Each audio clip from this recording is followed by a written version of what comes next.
pagkatapos ng filing of candidacy, lumapit na sa akin yung magkapatid na Marcos.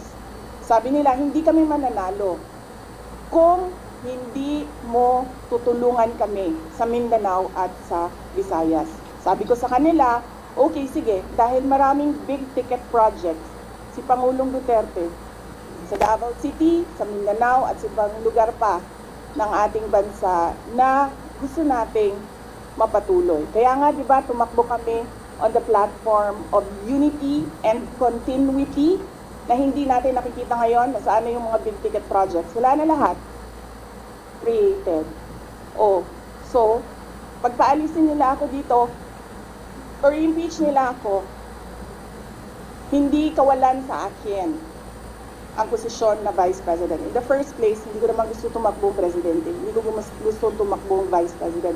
Tumakbo lang ako dahil kailangan mapatuloy yung development projects sa Mindanao, sa Visayas, at sa Luzon.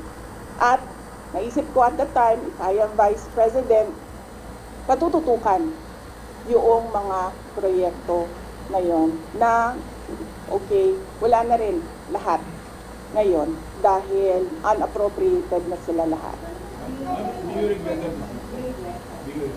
Of course not.